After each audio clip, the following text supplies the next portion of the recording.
नमस्कार। क्या आप रानी नाइकी देवी के बारे में जानते हैं? जी हाँ, आपने सही सुना। क्या आप रानी नाइकी देवी के विषय में जानते हैं? क्या आप उनके इतिहास को जानते हैं कि वो कहाँ की रानी थी और इतिहास में उनका नाम वीरांगनाओं के तौर पर दर्ज क्यों नहीं है? क्यों उनका इतिहास के पन्नों से उनको मिटा दिया गया है?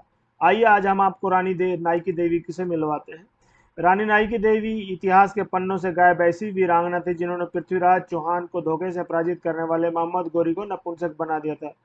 रानी नाइकी देवी का इतिहास के पन्नों स्वर्णिम अक्षरों में लिखा जाना चाहिए, लेकिन दोहरी मानसिकता से ग्रसित इतिहासकारों ने रानी नाइकी देवी के इतिहास से नामो निशान मिटा दिया। जब हम रानी नाइकी देवी के इतिहास और कहानी आपको बताएंगे तो आपको गर्व होगा कि हमारे समाज में ऐसी महान वीरांगनाओं ने जन्म लिया है। रानी नाइकी देवी तलवार एक वार से मोहम्मद गौरी को नपुंसक बना देते। उनका पूरा नाम रानी नाइकी देवी है। गुजरात की रानी थी। पाटन उनकी राजधानी। चौलुक चौलुक चालुक्य सोलंकी वंश से उनका संबंध था। पिता का नाम महाराज शिवचिंता परमांडी था। पति का नाम अजयपाल सिंह था। पुत्र का नाम मूलराज सिंह द्वितीय और भीमदेव द्वितीय था। मोहम्मद गोरी से लड़ाई हुई थी 1178 ईस्वी में और विजेता जो है रानी नाइकी थी। वो कैसे विजेता बनी और कैसे किन गुणों के आधार पर विजेता बनी, आइए हम आपसे उनको परिचय कराते हैं। गुजरात के चालुक्य वंश की रानी नाइकी देवी सोलंकी का जन्म गोवा में हुआ था। बचपन से युद्ध कला में महारत हासिल करने वाली राजकुमारी नाइकी देवी सोलंकी एक कुशल कूटनीतिज्ञ थी। उनके पिता शिवचिंता परमाड़ी कदम महामंडलेश्वर थे, जबकि रानी नाइकी देवी का सोलंकी बड़ी हुई तो उनका विवाह गुजरात के राजकुमार अजयपाल सिंह के साथ हुआ। अजयपाल सिंह गुजरात के महाराजा महिपाल के पुत्र थे। सन 1175 ईस्वी में महिपाल सिंह के उनके अंगरक्षकों द्वारा हत्या कर दी, मौत के घाट उतार दिया। महाराजा जयपाल सिंह का कार्यकाल मात्र 4 वर्ष का 1171 से 1175 ईस्वी के बीच में रहा। महाराजा अजयपाल सिंह सोलंकी की मृत्यु के पश्चात गुजरात की कमान नाइकी देवी सोलंकी के हाथों में आई, क्योंकि उस समय उनका पुत्र की आयु बहुत छोटी थी। अजयपाल सिंह सोलंकी और रानी नाइकी देवी के दो पुत्र थे, जिनका बड़े पुत्र का नाम मूलराज द्वितीय था और छोटे पुत्र का नाम भीमदेव द्वितीय था। गुजरात राज्य के लिए संकट का समय था, क्योंकि विदेशी आक्रांताओं और दुश्मनों की नजर इस राज्य पर थी। अजयपाल सिंह की मृत्यु के पश्चात कई दुश्मन तिरछी नजर से इस राज्य को आमदनी और धन दौलत पर कब्जा जमाना चाहते थे। गुजरात राज्य के सामने सबसे पहला संकट आया कि राज्य कमान किसके हाथों में सौंपी जाए। राज्य के वरिष्ठ मंत्री सामंत और दरबारी राजाओं ने मिलकर निर्णय लिया कि राजनीतिक कुशलता और कूटनीतिज्ञ की स्वामी रानी नाइकी देवी के हाथों में राज्य सुरक्षित रहेगा और राज्य की कमान उन्हें सौंप लेने का निर्णय लिया। लेकिन रानी नाइकी देवी ने कहकर राज्य की कमान संभालने से मना कर दिया कि नियम अनुसार इस राज्य की वारिस के जिंदा रहते दूसरा कोई सिंहासन पर नहीं बैठ सकता है। कितने कर्तव्य प्राण थी। और एक तरफ भारत में झूठ फैलाया जाता है कि विदेशी महिला जो है त्याग की मूर्ति बन गई थी जब प्रधानमंत्री का पद स्वीकार नहीं किया था। हालांकि बहुत सारी अड़चने थी, इसलिए उन्होंने स्वांग रचा गया। चलिए, लेकिन जब सामंत और मंत्री अपनी बात पर अड़ गए तो रानी नाइकी देवी ने निर्णय लिया कि राज्य की कमान अपने हाथों में ले नहीं सकती, इसलिए राज्य के उत्तराधिकारी मूल राजद्वितीय के प्रतिनिधि बनकर उनका राज्य संभाल सकती हूँ। महाराज मूलराज द्वितीय के राजा बनने के महाराज जब मूलराज द्वितीय राजा बने तो छोटे ही थे। उस समय के पश्चात गुजरात में सब कुछ शांतिपूर्ण था, लेकिन धीरे धीरे चारों ओर से दुश्मनों से को जीतने और धन दौलत को लूटने के इरादे से अपनी तैयारियां शुरू कर दी थी। गुप्तचरों के माध्यम से रानी नाइकी देवी की सूचना प्राप्त हुई कि किसी भी समय विदेशी आक्रांता राज्य पर आक्रमण कर सकते हैं।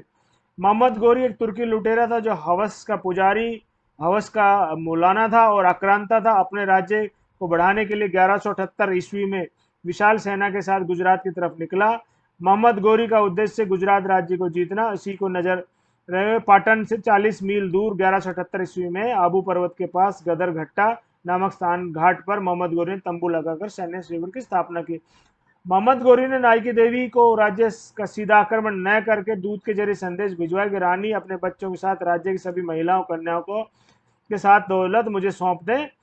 देखिए, इस्लामी आक्रांताओं की दो चीजों पर हमेशा नजर रहती है, एक तो दौलत पर, धन पर, पूंजी पर और महिलाओं पर।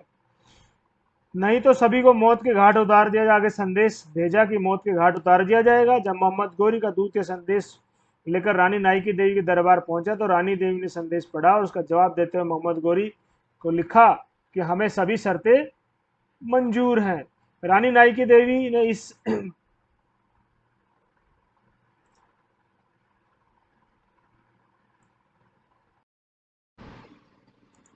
रानी नाइकी देवी ने कहा कि हमें मोहम्मद गौरी की सभी शर्तें मंजूर है। रानी नाइकी देवी के इस निर्णय को राज्य के सभी मंत्रियों सामंतों ने संशय में डाल दिया। तभी रानी ने समझाया कि ये जो शर्त मंजूर की गई है एक चाल है जिससे मोहम्मद गौरी को पराजित करने का तरीका है। रानी नाइकी देवी ने नडोला के राजा कल्याण देव चौहान के यहाँ पर अपनी सभी स्त्रियों और कन्याओं को भेजे ताकि सुरक्षित रह सके।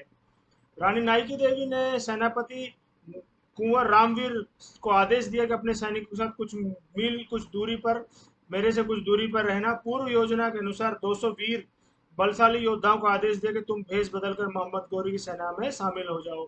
कुछ योद्धा आबू पर्वत की तलवटी में छुप गए। इस तरह से रानी ने मोहम्मद गौरी को भ्रम में रखने के लिए अपनी सेना के 25,000 सैनिकों को अलग अलग भागों में बांट दिया।